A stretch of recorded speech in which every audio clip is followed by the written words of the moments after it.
오늘 말씀은 지난주 말씀에 이어서 함께 생각해 보겠습니다. 지난주에 우리 부자에 대해서 말씀을 나눴는데, 이 부자가 이 세상에 살면서 참 돈이 많았던 것 같아요. 그래서 그 돈 가지고 돈 자랑하면서 자기를 즐겁게 하면서 아주 호화롭게 호의호식하면서 살았다.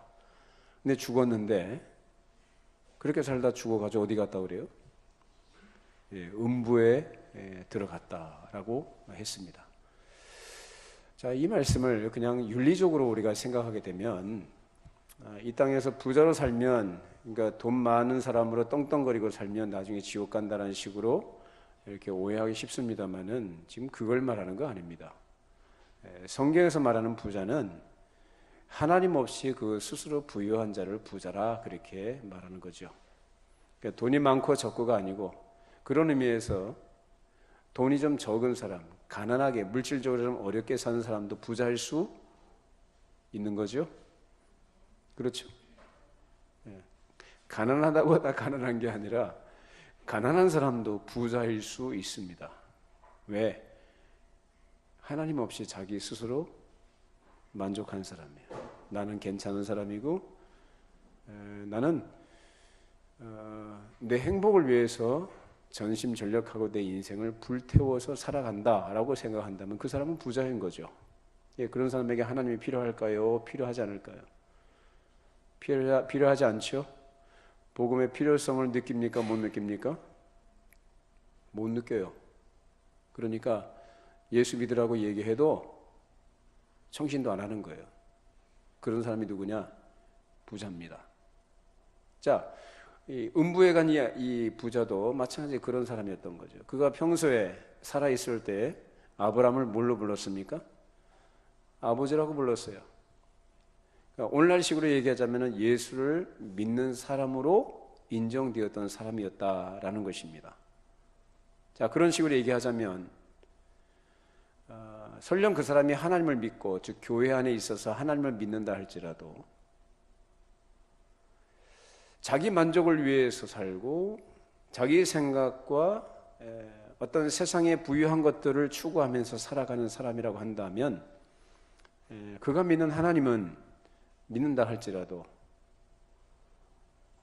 자기의 만족을 위해서 능력을 베풀어 주시는 분으로서의 하나님이시지, 그가 사랑으로 경외하고 섬기는 하나님은 아닌 거죠. 사실상 불신자인 겁니다. 그래서 지옥 간 겁니다. 이 부자가 그런 사람이에요.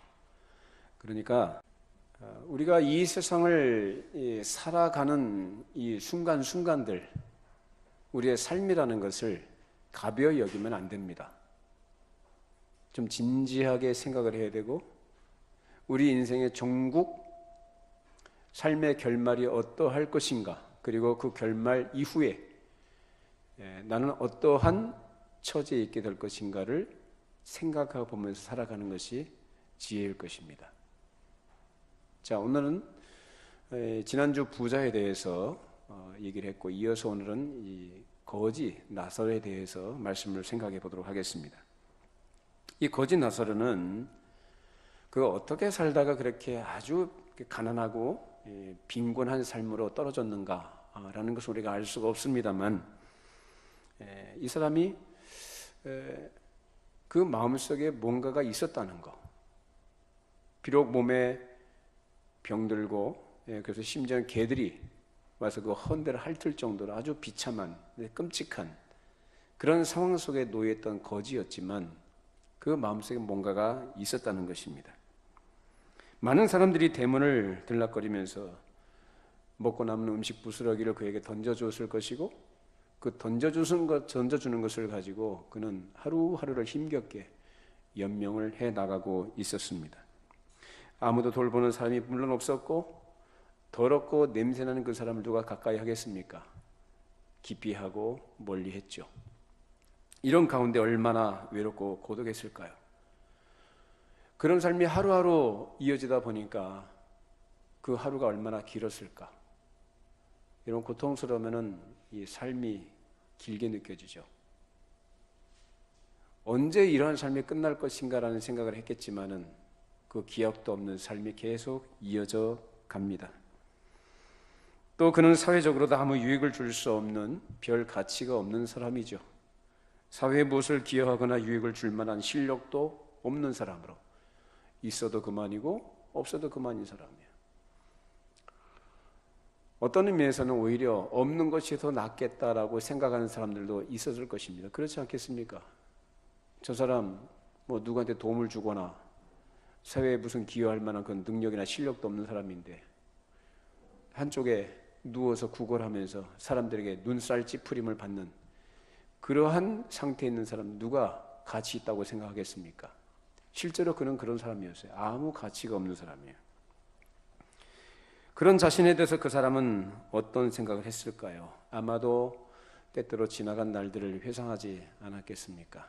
지나간 날들이 어떤 날이었을까요? 항상 그랬을까요? 좋았을 때가 있었겠죠? 아마도 정상적인 가정을 꾸렸을 때가 있었을지도 모르겠고 제대로 하루 삼시세끼 밥도 먹으면서 정상적인 사회활동을 했던 때가 있었을 것입니다.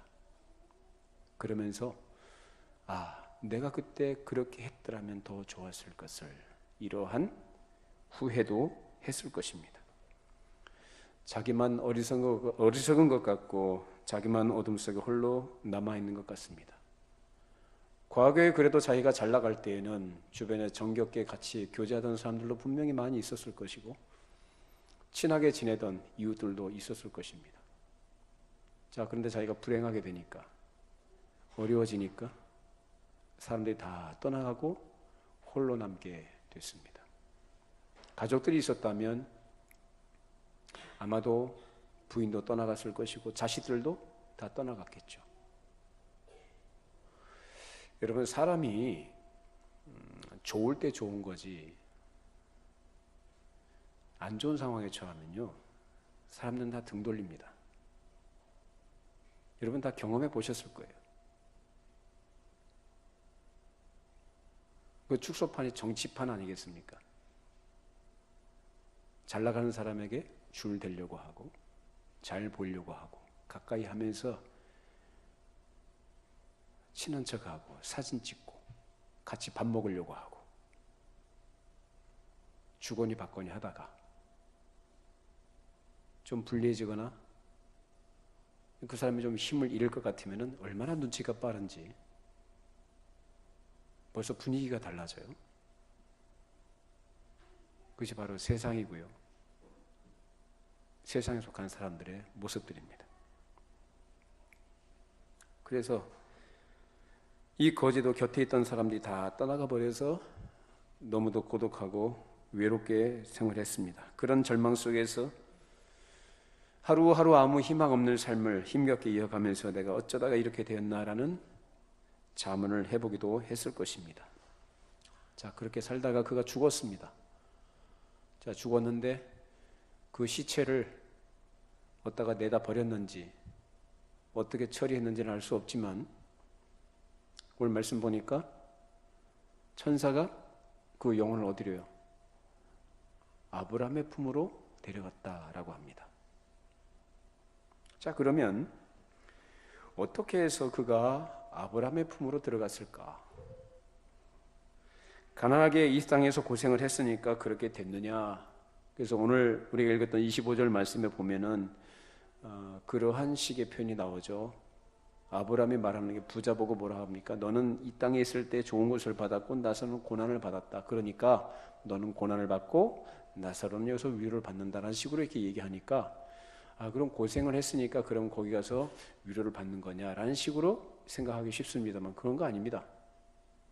나사로는 고생을 했으니까 위로를 받는 게 아니에요. 즉 고생을 한 것과 대비해서 위로라는 것으로 이렇게 표현하는 것이지 고생을 했으니까 낙원에 간 게 아니고 낙원에 들어갔기 때문에 위로를 받는 것입니다.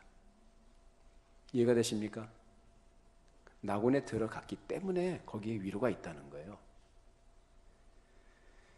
나사로는 비록 거지였지만 그 비참함과 슬픔 속에서 때때로 그 고통의 원인을 생각해 보았을 것입니다. 자, 근데 이 부자는 자색 옷을 입고 고운 배옷을 입고 잘 먹고 잘 살면서 아무 생각 없이 살던 사람이에요. 사람이 편안하면 생각 안 합니다. 모든 일에 다 잘 되고 육신적으로 문제 없으면 아무 생각 없이 삽니다. 그리고 그 삶이 계속 지속될 것이라는 기대를 가지고 삽니다. 당연한 것처럼. 근데 사람은 고난을 당하면 생각을 하게 됩니다. 어려움을 당하면 고민을 하게 됩니다. 왜 이런 어려움이 있는가? 그래서 이런 고난이요, 우리에게 복인 줄로 믿습니다. 어려움을 당할 때 그 사람은 생각을 하는 거예요. 그럼 이 사람은 어떤 생각을 했을까? 물론 본문에는 뭐 부자는 생각 없이 살았다, 나사로는 생각하며 살았다, 이런 구체적인 표현은 없어요. 자, 그런데 결과적인 것을 보면 부자가 떵떵거리고 살았기 때문에 지옥 갔다는 식, 또는 이 거짓 나사로가 가난하고 힘들게 살았으니까 낙원에 갔다는 식으로 해석할 게 아니고, 그 결과가 무엇 때문에 무엇에 근거한 것으로서 나타난 것이고 주어진 것이냐를 생각해 본다는 차원에서 우리가 생각해 보면, 부자는 그렇게 살았던 사람이고 나사로는 또 그렇게 살았던 사람이라고 우리가 여러 가지로 생각해 볼 수 있는 거죠. 무엇에 근거해서? 말씀에 근거해서, 성경이 가르치는 진리에 근거해서 생각해 볼 수 있는 거예요. 자, 나사로가 그런 고통 가운데 무슨 생각을 했을까? 죄 문제를 생각하지 않았겠어요? 자기 죄 문제, 그리고 이웃들의 죄 문제, 그리고 사회적인 죄악들의 문제들을 생각해 보았을 것입니다. 그런 가운데 반드시 그 죄의 문제를 어떻게 해결할 것인가라는 것도 생각을 해 보았을 것입니다. 하나님은 공의의 하나님이시기 때문에 사람이 지은 죄를 그냥 지나치시는 분이 아닙니다. 그 죄에 대해서 반드시 벌하시고 그 책임을 지도록 하십니다. 자, 그러면 하나님께서 사람이 지은 죄에 대해서 공의의 심판을 하시고 형벌을 내리신다면 어떤 사람이 그것을 받으면서 살아갈 수 있을까? 아무도 살 사람이 없죠. 자, 그런 생각을 하던 중에 이 나사로는 이 죄의 문제를 해결받는 이 구원의 기쁜 소식을 들은 것입니다. 사유하시는 은혜는 누가 베푸십니까? 하나님이 베푸시죠. 그래서 이 속죄의 돌이 복음의 기쁜 소식을 듣고 대속과 사죄의 은혜와 하나님의 구원을 그는 믿은 것이죠. 그리고 그 믿음 안에서 담대함과 확신을 가지고 그것을 위로로 삼으면서 그동안 병든 그 모진 목숨을 부지하고 살았던 것입니다. 비록 병든 몸으로, 더러운 몸으로, 냄새나는 몸으로 사람들에게 멸시와 따돌림을 당하는 그러한 처지에 있었지만 그 마음속에는 항상 죄사함을 주시고 구원하시는 그 하나님, 그 하나님의 은혜를 의지하고 바라보았던 것이죠. 그러다가 죽은 거예요. 이 죽음이 복된 죽음입니다. 그리고 이 사람은 부자보다 정말로 잘 살았던 사람이에요. 저와 여러분의 삶이 그런 삶이 되기 바랍니다. 그렇죠? 돈 많이 가지고 하고 싶은 거 다 하고 누리고 싶은 거 다 누리고 그러고 싶은 게 모든 사람의 마음이죠. 자, 그런데 그런 마음을 가지고 그것이 전부인 것으로 알고 살아가는 사람들이 어떤 사람들이냐? 하나님 없이 사는 사람들이에요. 그죠? 짐승처럼 눈에 보이는 이 현세, 이 물질계에 속한 것이 전부인 것으로 알고 살아가는 거예요. 그들의 결말이 어떠한 것인지를 우리는 지난주에 살펴본 겁니다. 자, 그런데 겉으로 볼 때는 이 부자하고 비교했을 땐 도저히 비교가 안 되는, 그야말로 가난하고 사람들에게 외면받고 고독하고 위로운 가운데 살았던 이 거지 나사로, 이 사람의 결말은 영원한 것을 누리게 되었다라는 것을 우리에게 가르쳐 줍니다. 왜? 이 사람이 그러한 영원한 복락을 누리게 됐느냐? 아브라함의 품으로 표현된 낙원에 들어가게 됐느냐? 다른 거 없습니다. 믿음입니다. 유두고처럼. 자, 우리 갈라디아서 3장 6절, 9절, 29절 같이 함께 보십시다. 아브라함이 하나님을 믿음에 그것을 그에게 의로 정하셨다 함과 같으니라. 그런즉 믿음으로 말미암은 자들은 아브라함의 자손인 줄을 알지어다. 또 하나님이 이방을 믿음으로 말미암아 의로 정하실 것을 성경이 미리 알고 먼저 아브라함에게 복음을 전하되 모든 이방인이 너로 말미암아 복을 받으리라 하였느니라. 그러므로 믿음으로 말미암는 자는 믿음이 있는 아브라함과 함께 복을 받느니라. 너희가 그리스도의 것이면 곧 아브라함의 자손이요 약속대로 유업을 이을 자니라. 부자는 지옥에 가서도 아브라함을 아버지라고 불렀어요. 이 세상에 살아있을 때 그 사람은 어떤 사람이었다는 얘기예요? 예. 평소에도 너무나도 자연스럽게 너무나도 당연하듯이 아브라함을 아버지라 부르고 그렇게 인식하고 있던 사람이에요. 근데 그 사람은 지금 지옥에 가 있고 그것은 곧 아브라함의 유업을 함께 이어받지 못했다는 얘기예요. 자, 근데 이 거지 나사로는 지금 어떻게 돼 있어요? 아브라함의 품에 들어갔어요. 아브라함의 유업을 이었다라는 거예요. 그 유업을 받았다는 겁니다. 그 약속에 참여했다는 거예요. 그럼 이 사람은 뭐가 있었다는 얘기예요? 아브라함이 하나님을 믿음에 이를 그의 의로 여기셨다. 사람이 의롭게 되는 것은 오직 믿음뿐입니다.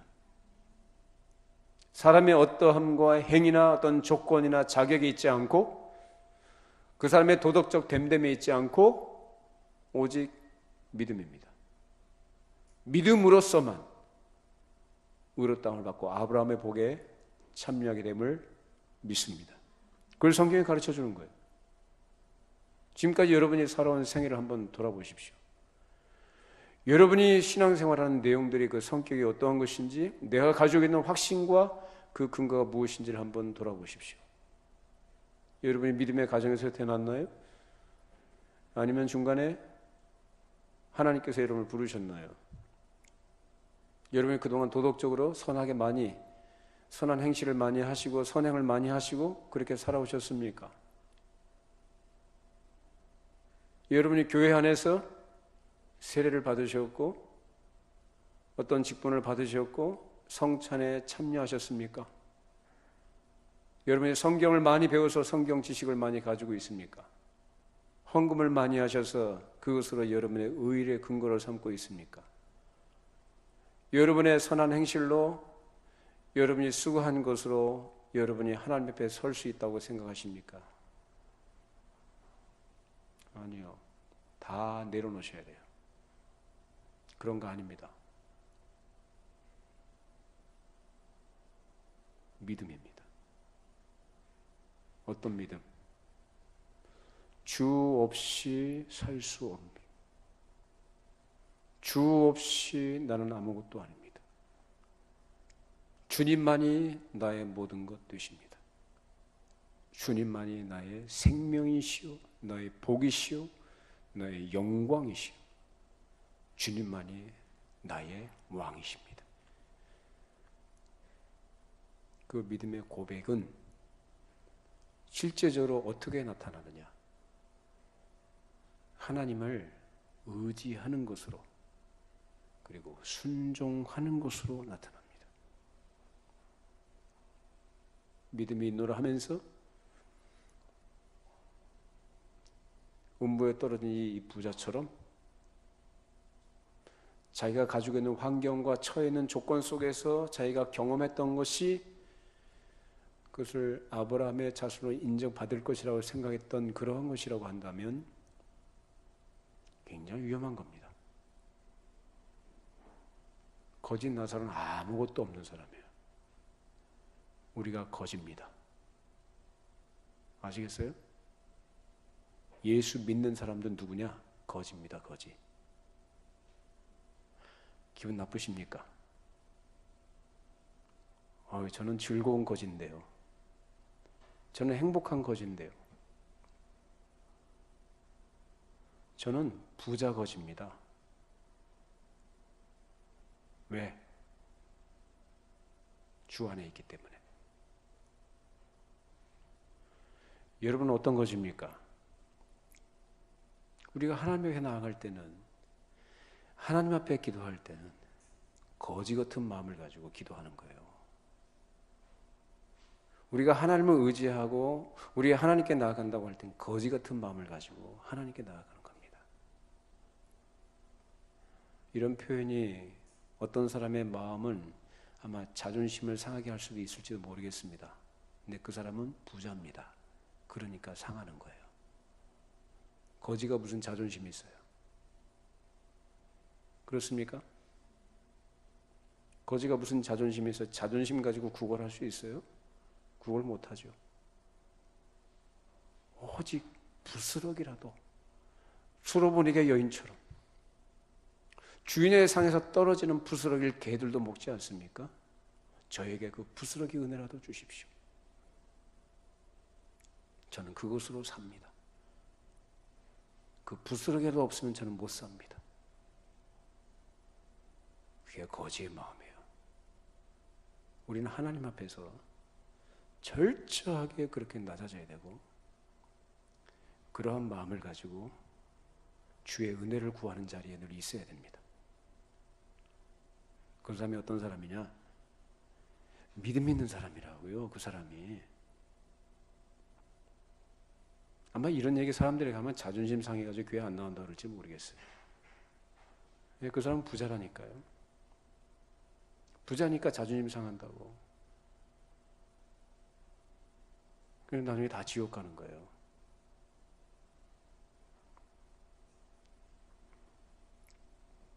사람은 누구든지 예수 그리스도의 속죄의 공로 그리고 구원의 은혜로서만 천국에 들어갑니다. 그 사람이 거지였든지 부자였든지 상관없어요. 돈이 많은 부자였든지 가난하게 살았던 거지였든지 상관없어요. 중요한 건 뭐냐? 믿음입니다. 돈이 많은 사람은 하나님께서 그것을 주셔서 하나님의 뜻을 이루는 데 사용하라고 맡겨주신 것으로 알아서 그것을 잘 써야 될 책임이 있는 겁니다. 없는 사람은 그 고난의 세월을 통해서 하나님께서 하나님을 의지하는 법을 배우도록 주신 기회로 알고 매일매일 하루하루를 주님 바라보면서 하나님께서 주시는 것으로 만족해하면서 살아가는 거예요. 우리 사도행전 4장 12절 말씀 읽어보십시다. 다른 이로서는 구원을 받을 수 없나니 천하 사람 중에 구원을 받을 만한 다른 이름을 우리에게 주신 일이 없음이라 하였더라. 사람이 구원받는 것은 오직 예수 그리스도의 이름과 그가 행하신 일을 믿는 믿음으로서만 구원을 받습니다. 이거 여러분 분명히 하셔야 됩니다. 종교 다원주의 사상이 교회에 침투해서 많은 교회들이 여기 휩쓸려 있고 성도들도 여기 무분별하게 따라가는 그러한 분들이 많아요. 성경에 가르친 게 뭔지를 몰라서 그래요. 며칠 전에 보니까 저 서울시청 광장에서 뭐 퀴어 축제인가요? 뭐 그거 했다고 하죠. 거기에 무슨 나무교회 거기서 나왔다고 그러고 성공에서 나왔다고 그러고 불교 조계종에서 나왔다고 하고 뭐 종교 안에서 모두가 하나다 있다고 소리들 하는데, 저는 그분들을 인격을 모독하거나 차별하지는 않아요. 그러나 인권을 빌미로 해서 그 죄악된 것을 정당화하고 보편화시키려는 이 시도와 사회적인 분위기와 이 흐름들은 경계하고 그것을 인정할 수 없습니다. 그건 죄입니다. 창조 질서를 거스르는 죄입니다. 소돔과 고모라가 왜 망했습니까? 그것 때문에 망한 거예요. 사돔이 소돔에서 비롯된 단어입니다. 동성애. 그게 정상이라고 보세요? 소위 운동가라고 자처하는 사람들이 그러면 자기 아들, 딸이 동성을 데리고 와서 아버지 며느리입니다, 아버지 사위입니다 그러면은 인정할 것 같아요?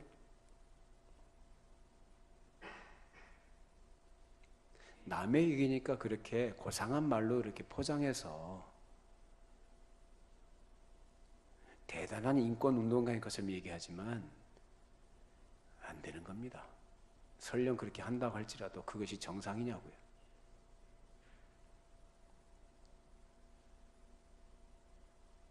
세상이 이렇게 미쳐 돌아갑니다.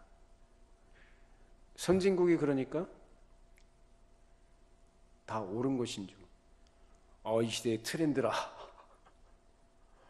인권을 이렇게 중시하고 존중해 주는 것이 얼마나 고상한 거냐. 그 인권이요, 사람을 오히려 망하게 합니다. 창조 질서대로 사람을 사람답게 하는 하나님의 말씀을 따라갈 때 그 인권은 가치가 있는 겁니다. 어쨌든 하나님께서 천하 인간의 구원을 받을 만한 다른 이름을 주신 적도 없고 사람의 그 어떤 조건으로 구원받는 것은 전혀 아닙니다. 오직 예수 그리스도의 이름과 그 행하신 일을 믿는 믿음으로서만 하나님 나라에 들어가는데, 어떤 사람이 어떤 죄를 지은 사람이라 할지라도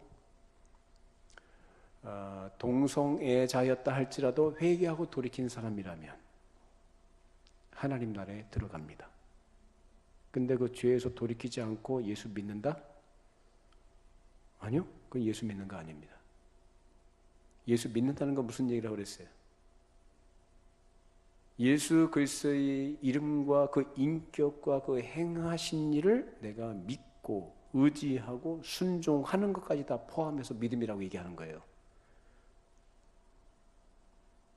예수 그리스도는 평화다, 무턱대고 하나 되게 하신다, 그건 성경적 가르침이 아닙니다. 중요한 관건은 뭐냐? 믿음인데 그 믿음엔 반드시 무엇이 들어가느냐? 회개가 들어갑니다. 믿으십니까?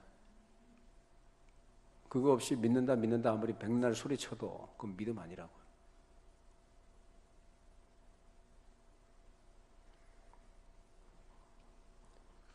사람이 죽음을 당할 때에 하나님 나라에 들어가는 것은 바로 믿음을 가진 사람이 들어가며, 그리고 그것은 죽음 이후에 즉시 이루어지는 일이지 어떤 절차나 과정을 거치는 일이 아닙니다. 죽으면 곧바로 그것이 영원하고도 확실한 결정으로 정해지는 겁니다. 그래서 지옥으로 갔다면 그것은 끝입니다. 거기서 나올 수 없어요. 근데 말씀 보니까 음부에서 이 부자가 눈을 들어 멀리 있는 아브라함의 품과 나사를 봤다고 그래요. 그러고 보면은 그 음부에서 낙원을 볼 수 있다는 얘기죠. 그죠? 볼 수 있어요. 근데 건너갈 수 있어요? 없어요? 없어요. 얼마나 고통스러울까요? 그렇게 뜨거운 불꽃 가운데서 괴로워하면서 나사로의 손끝에 물 한 방울만 찍어가지고 내 입술을 서늘하게, 혀를 시원하게 해달라, 이렇게 간절하게 원하지만 그것이 이루어지지 않는 절망적인 곳, 그게 바로 음부라는 것이에요. 지옥이라는 것이고, 그래서 이 음부는 지옥의 앞마당으로 이해하시면 돼요. 낙원은 천국의 앞마당입니다.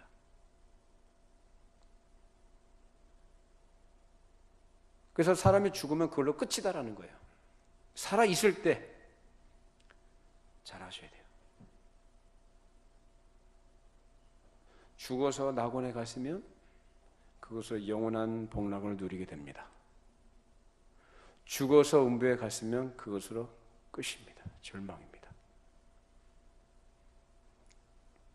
그렇기 때문에 이 땅에 살아있는 동안에 예수를 믿는 신자가 죽을 때 육신과 영혼이 분리되는 즉시 그 영혼이 낙원으로 가서 그리스도의 품에서 안식과 복을 누리며 기다립니다. 자, 누가복음 23장 42절 43절 보십시다. 이르되 예수여 당신의 나라 임하실 때에 나를 기억하소서 하니 예수께서 이르시되 내가 진실로 내게 이르노니 오늘 내가 나와 함께 낙원에 있으리라 하시니라. 이건 예수님께서 십자가에 달리실 때에 한편 강도와 예수님께서 나누신 대화 내용이에요. 자, 강도가 죽기 전에 예수님을 믿은 거죠. 주여 나를 기억하소서. 그러니까 예수님이 하신 말씀이 뭐라고 그래요? 내가 오늘 나와 함께 어디에 있으리라? 낙원에 있으리라. 이제 낙원이라고 예수님 말씀하신 거예요. 낙원. 그러니까 죽으면, 믿는 자가 죽으면 어디 간다는 거예요? 낙원이라는 거예요. 낙원. 우리가 흔히 말하는 천국이 아니라 낙원이라는 것을 간다는 거예요. 이 외에도 성경 여러 곳에서 이런 가르침들이 있는데 요한계시록 7장 9절로 12절을 보십시다. 2일 후에 내가 보니 각 나라와 족속과 백성과 방언에서 아무도 능히 셀 수 없는 큰 무리가 나와 흰 옷을 입고 손에 종려가지를 들고 보좌 앞과 어린 양 앞에 서서 큰 소리로 외쳐 이르되 구원하심이 보좌에 앉으신 우리 하나님과 어린 양에 있도다 하니 모든 천사가 보좌와 장로들과 네 생물의 주위에 서 있다가 보좌 앞에 엎드려 얼굴을 대고 하나님께 경배하여 이르되 아멘. 찬송과 영광과 지혜와 감사와 존귀와 권능과 힘이 우리 하나님께 세세토록 있을지어다. 아멘 하더라. 자, 흰옷 입은 무리가 누구냐? 이 땅에서 믿음으로 살다가 승리한 승리자들입니다. 자, 이 사람들이 종려가지를 들고 주님을 찬송하는 이런 일들이 천상에서 있게 될 현상이다라고 이렇게 나타나고 있습니다. 이렇게 예수를 믿는 신자가 육신의 숨이 끊어질 때 그 영혼이 이 세상을 떠나서 그리스도와 함께 있다는 것을 가르쳐 주고 있습니다. 그래서 우리가 하는 일이 뭐냐? 하나님을 찬송하고 기뻐하는 생활을 하게 된다라고 가르치고 있는 거죠. 자, 그런데 이 낙원이라는 것이 종국적인 것이 아니에요. 낙원이라는 데는 우리가 영원히 있을 곳이 아니라 머무는 곳입니다. 언제까지? 예수님께서 이 땅에 다시 재림하실 때까지. 여러분 잘 들어보세요.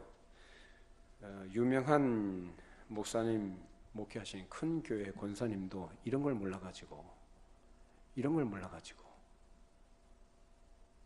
물어보더랍니다. 우리 시철의 목사님한테 멀리 계시다 이사 오셔가지고 아니 권사님이 되셔가지고 그것도 모르고 여태까지 신앙생활 했다고요. 모르는 상태에서 안 죽었으니 다행이지. 뭘 제대로 알아야죠. 낙원이라는 것은 최종적으로 전국적인 장소가 아니고 우리가 머무는 곳이에요. 경과의 과정으로 우리가 머물 때 이제 나중에 주께서 장차 호령과 천사장의 소리와 하나님의 나팔로 하늘로서 친히 강림하실 때 그리스도 안에서 자고 있던 사람들, 곧 땅 위에서 이미 영혼은 낙원에 가 있고 육신은 땅 속에 묻혀 있는 이 사람들이 호련히 다 새로운 영광의 몸을 입고 나타나게 될 것이고, 그 다음엔 땅 위에 그때까지 살아남아 있는 사람들도 같이 공적으로 이끌림을 받아서 주님을 만나게 될 텐데, 그때 완전한 영광스러운 몸을 입게 될 것입니다. 이 성경에 가르치는 거예요. 그러니까 낙원은 중간기 상태에서 머무는 곳이에요. 자, 고린도전서 15장 42절 44절 51, 52절 읽어봅니다. 죽은 자의 부활도 그와 같으니 썩을 것으로 심고 썩지 아니할 것으로 다시 살아나며, 욕된 것으로 심고 영광스러운 것으로 다시 살아나며, 약한 것으로 심고 강한 것으로 다시 살아나며, 육의 몸으로 심고 신령한 몸으로 다시 살아나나니 육의 몸이 있은즉 또 영의 몸도 있느니라. 보라, 내가 너희에게 비밀을 말하노니 우리가 다 잠잘 것이 아니요 마지막 나팔의 순식간에 호련히 다 변화되리니, 나팔 소리가 나매 죽은 자들이 썩지 아니할 것으로 다시 살아나고 우리도 변화되리라. 이 말씀대로 될 줄로 믿습니다. 말씀 보니까 뭐라고 합니까? 내가 비밀을 말한다 라고 합니다. 51절에 비밀이래요. 비밀. 이것은 사람들에게 알려진 거예요? 안 알려진 거예요? 세상 사람들은 알아요? 몰라요? 모르는 거예요. 누구만 알아요? 그리스도 안에 있는 자들만 아는 거예요. 비밀을 말한다고 하면서 뭐라고? 우리가 다 잠잘 게 아니다라는 거예요. 마지막 나팔의 순식간에 호련히, 그러니까 눈 깜짝할 사이에 뭐가 된다고요? 변화가 될 것이다. 어떻게?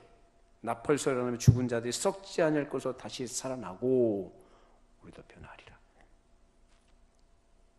언제인지 알 수 없지만 장차 주님께서 이 땅에 재림하실 때 일어날 일들입니다. 그때까지 죽지 않고 땅에 있던 신자들은 순식간에 호련히 변화될 것입니다. 어떤 몸으로? 영광의 몸으로. 그 전에 이미 죽어있던 여러분 어머니 중에, 여러분 친척 중에, 여러분 사랑하던 어떤 사람들이 먼저 가신 분들 계시잖아요. 그렇죠? 믿음 안에서, 주 안에서 지금 자는 줄로 믿습니다. 육신은 비록 땅에 있지만, 묻혔지만 매장을 했든지 화장을 했든지 관계없습니다. 무에서 유를 창조하신 하나님께서 말씀으로 모든 걸 있게 하셨는데 그런 건 여러분 걱정할 거 아닙니다. 그 영혼이, 낙원에 있던 영혼이 어떻게 해요? 이 땅에 두고 간 자기의 몸과 결합을 하게 되는 거예요. 신령한 몸으로의 부활입니다. 그 신령한 몸의 특징이 뭡니까? 자, 예수님께서 죽으시고 부활하셨을 때 그 부활의 첫 열매다, 그렇게 얘기했죠. 첫 열매란 얘기는 그 다음에 열매가 있다는 얘기, 없다는 얘기예요. 있다는 얘기죠. 그것이 누굽니까? 우리죠. 예수 믿는 자들. 왜? 우리가 주님과 연결되어 있기 때문입니다. 우리 주님과 같은 몸으로 부활할 줄로 믿습니다. 주님의 몸은 어떤 몸이었습니까? 부활하신 몸은 시 공간을 초월하시는, 음식을 잡수시기도 하는, 놀랍죠?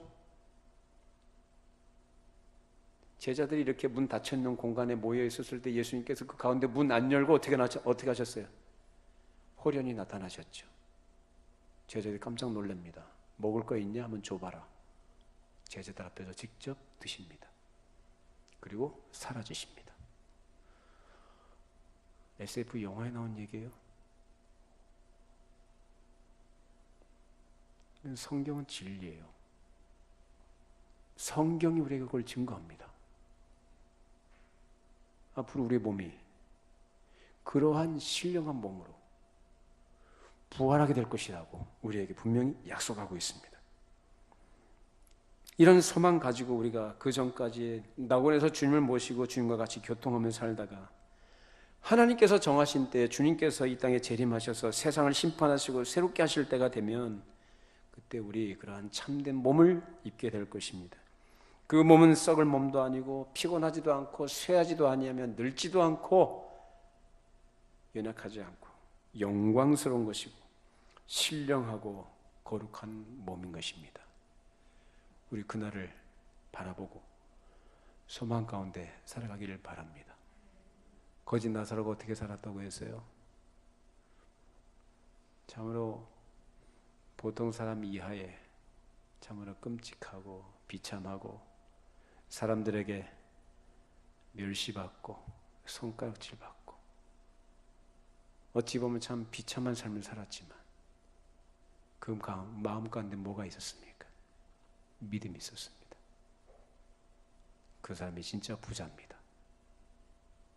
모든 것을 가진 자입니다. 그 질그릇 속에 보화를 가진 자였습니다. 그 사람이 낙원에 갔습니다. 낙원에 가서 뭐 합니까? 뭐 하고 있어요? 낙원에서 주님과 함께 복락을 누리면서 주님을 찬송하고 하나님을 기뻐하면서 살아가고 있는 거예요. 지금 언제까지? 주님께서 이 땅을 심판하시기 위해서 재림하실 때까지 그 복락을 누리고 있는 것입니다. 이제 우리 영혼이 그와 같은 낙원에 들어가게 될 것이고, 주께서 재림하시기 전에 우리가 먼저 죽는다면 우리가 나사로와 같이 그곳에서 복락을 누리게 될 줄로 믿습니다. 그러다 소망이 이루어진 날 비로소 우린 영화의 몸, 즉 주께서 주신 새로운 생명에 해당하는 완전한 몸을 가지고 자유롭고 신령하며 순결하며 영광스러운 몸을 입고 그리스도와 함께 거룩한 교회로서 주님의 영광을 나타내고 살아가게 될 것입니다. 이것이 바로 우리가 소망하는 것이고 기대하는 내용들인 것이죠. 거지 나사로는 이 땅에서 천대받고 슬프고 외롭고 고통받는 일을 당했지만은 그 낙원에서는 천군 천사와 거룩한 성도들과 함께 찬송을 올려드리고 있습니다. 거기서는 믿음으로 승리한 승리자들이 모두가 다 함께 하나님 앞에 찬송하며 영광을 돌며 살아가고 있는 것이죠. 우리도 그와 같이 될 줄로 믿습니다. 이 소망 가운데서 우리에게 주어진 우리의 인생 남은 시간들 하나님의 약속의 말씀을 신뢰하고 믿음 안에 거하시고 믿음을 따라서 힘있게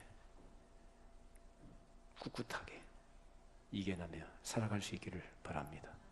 기도하시죠. 거룩하신 하나님 아버지, 우리에게 참 소망과 복과 영광된 것이 어떠한 것인지 오늘 거지 나사로를 통해 다시 한번 깨우쳐 주신 것을 감사드립니다. 주님, 저희들이 이 땅에 사는 동안에 가져야 될 소망이 무엇인지, 우리의 소원을 어디에 두어야 되는지 깨우쳐 주셨으니 우리에게 주어진 남은 시간들을 살아갈 때 우리 지난 날들보다 더 힘있게, 더 분명한 확신과 소망 안에서 주께서 이루실 그 영광의 날을 기대하며 살게 해주시고, 하루하루 살아가는 그 삶이 우리 하나님께서 주시는 참된 기쁨으로 채워지고, 또 우리 하나님을 영화롭게 하는 일에 쓰임받는 믿음의 여정들이 될 수 있도록 성령님 도와주시옵소서. 우리의 연약함들을 불쌍히 여겨주셔서 날마다 주의 말씀으로 우리를 깨우치시고 새롭게 하시고 온전케 해주셔서 우리가 가지고 있는 믿음과 소망이 흔들리지 않는 하나님의 은혜 안에서 온전케 되어지도록, 또 그 말씀 안에 우리에게 약속하신 그 약속의 말씀을 늘 기억하면서 순종하며 주의 뒤를 따라가는 종들이 되게 하여 주시옵소서. 예수님의 이름으로 기도합니다. 아멘.